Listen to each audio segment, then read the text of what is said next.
Tanpa ragu-ragu Denny Indrayana kembali membuat komentar yang bikin heboh. Salah satunya yang terakhir yang kemudian mencuat juga memancing reaksi dari beragam partai. Kemudian juga masyarakat juga mengatakan bahwa Anies Baswedan akan segera ditetapkan sebagai tersangka oleh KPK. Kasus korupsi Formula E. Dan bahkan bukan cuma itu, Denny Indrayana juga menyebut istilahnya adalah 9 strategi 10 sempurna. Itu merupakan langkah-langkah yang disebut oleh Denny Indrayana sebagai upaya dari istana, upaya dari Presiden Joko Widodo untuk bisa mengganjal, untuk bisa menghentikan laju Anies Baswedan di pemilu 2024. Benarkah?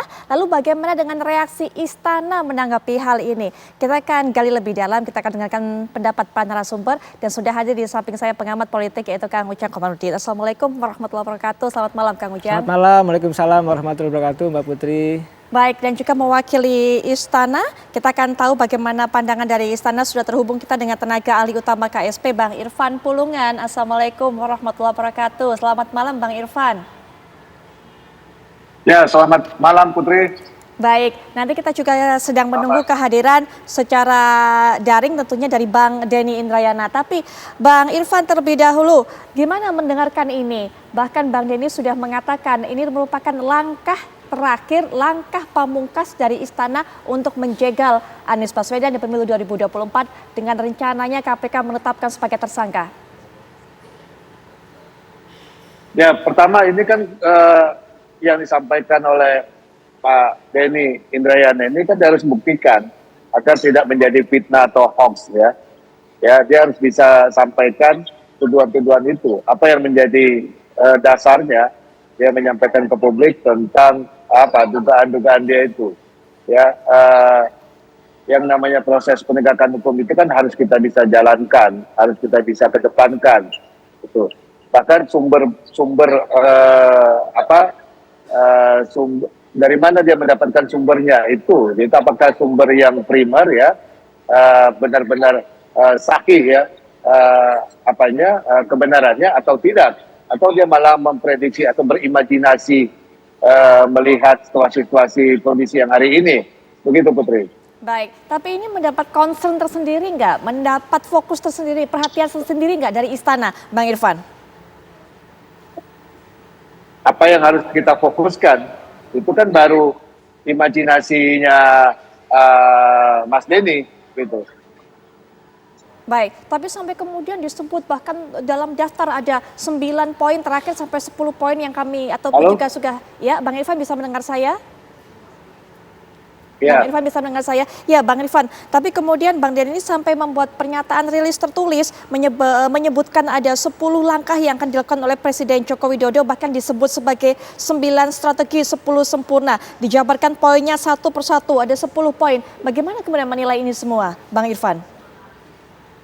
Ya, itu yang saya bilang, dia harus bisa membuktikan kalau memang benar-benar menurutnya, kenapa dia nggak melaporkan saja pada pihak yang berwajib tentang dia mungkin mendapatkan sumber berita kebenaran itu yang dia jadikan pointers itu. Ya kan sangat ironis, dia pernah menjadi pejabat wakil menteri hukum dan HAM. Dia lebih mengedepankan proses penegakan hukum. Nah, kalau dia benar-benar mendapat mengetahui, dia laporkan. Ya, jangan dia berimajinasi memberikan kegaduhan di ruang publik. Kita juga sangat meragukan apa yang dia sampaikan tersebut. Apakah itu sebagai sebuah analisisnya secara personal atau informasi-informasi yang primer ya yang bisa dia pertanggungjawabkan, begitu. Baik, Kang Ujang, bagaimana menilainya? Apa sih yang coba diungkapkan atau yang coba dibocorkan oleh Bang Denny Indrayana ini setelah kemarin putusan MK ini dibocorkan begitu kan? Walaupun salah akhirnya. Nah, ini sekarang upaya untuk bisa menjegal Pak Anies, begitu katanya. Ya, saya ada dua sisi Mbak Putri. Yang pertama, bisa jadi ini warning. Ya, artinya peringatan gitu ya bahwa sesungguhnya apakah ada permainan di balik itu, dugaan-dugaan Bang Denny Indrayana itu. Yang kedua, saya melihat bahwa Bang Denny ini kan bagian daripada caleg di salah satu ya koalisi perubahan. Artinya punya kepentingan juga kemungkinan besar dalam konteks itu ya kan. Apakah memang ingin bisa mengamankan ya atau bisa menjadi bumper gitu ya terkait atau menjaga koalisi perubahan itu agar tidak bercerai-berai, agar tidak terjegal dan lain sebagainya. Jadi ada dua sisi saya Apa melihatnya. korelasinya antara pernyataan yang disebutkan ini dengan menjaga atau menjadi bemper Kang Ujang katakan tadi sehingga koalisi tidak tercerai-berai? Ya karena begini kan tadi dianggap ya diduga gitu kan, walaupun belum tentu benar. Ada upaya penjagalan itu. Dan kalau kita lihat ya konstruksi hukum kita, mohon maaf ya, kita mengenal bahwa hukum kita kan masih tebang pilih juga. Itu diakui atau tidak. Ya mohon maaf kalau saya salah dikoreksi. Tapi selama ini saya amati gitu ya, selama saya belajar hukum, demokrasi gitu, betul-betul kita concern bahwa hukum kita tuh dalam tanda kutip ya dimainkan ya untuk kepentingan tertentu. Ini masih terjadi dan ini umum terjadi di negara dunia ketiga, termasuk di Indonesia. Saya melihat seperti itu. Oleh karena itu ya tadi dugaan-dugaan itu kan memang harus dibuktikan kata Bang Irwan, betul. Tetapi sakwa sangka dugaan itu juga mohon maaf ada yang salah, ada yang benar gitu. Kemarin Bang Denny mungkin salah, tetapi dalam konteks tertentu positifnya ada. Ketika rame gitu kan, ya bisa jadi itu sebagai modal penjagaan dalam konteks berdemokrasi juga. Nah, tetapi yang harus kita cermati ya sulitnya memang Bang Denny di satu sisi beliau adalah seorang pakar hukum ya, seorang profesor yang memang ahli di bidangnya begitu. Tapi di sisi yang lain Bang Denny juga sebagai seorang caleg, sebagai seorang politisi yang di dalamnya juga ya tadi bagian daripada koalisi perubahan. Apa yang bisa dialami oleh Bang Denny dengan adanya di dua kaki ini atau dua posisi ini Kang? Ya tapi saya meyakini ya hati nuraninya pasti akan menjaga proses demokrasi di Indonesia. Saya percaya itu. Tetapi memang dari dua sisi inilah yang membuat ya lawan politik Bang Denny mungkin menganggap bahwa itu tuduhan tidak benar.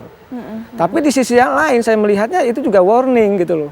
Karena saya dapat info juga Mbak, mohon maaf ya, saya buka juga dulu dapat info dari orang sekeliling istana, saya tidak bisa sebutkan lah ya. Baik. Yang mengatakan, saya sebut Bang, saya bilang itu Anies gimana awal-awal ketika sekitar tahun yang lalu, gimana di KPK? Senior saya bilang, saya udah cek KPK katanya. Ya ada bukti-bukti lah katanya. Clear, bahasanya gitu lah, saya tidak tahu. Baik. Ini info yang saya langsung dapatkan. Ya, Kang Ujang dapatkan info seperti itu? Iya, jadi kalau hari ini muncul lagi ya, nggak tahu ya, Bang Denny harus buktikan itu ya, kan saya kan tidak memunculkan itu menjadi polemik ya. Memang ada dugaan-dugaan itu, tapi tadi dugaan itu belum tentu benar juga. Nah, Kang Ujang, kalau memang itu kemudian terjadi dimunculkan hari ini, begitukah? Apakah kemudian ini sebagai salah satu langkah penjagalan atau memang keberlanjutan proses seperti biasa saja? Tapi nanti Kang Ujang, kemudian juga nanti Bang Irfan bisa berikan pandangan, tapi setelah jeda berikut ini kami segera kembali.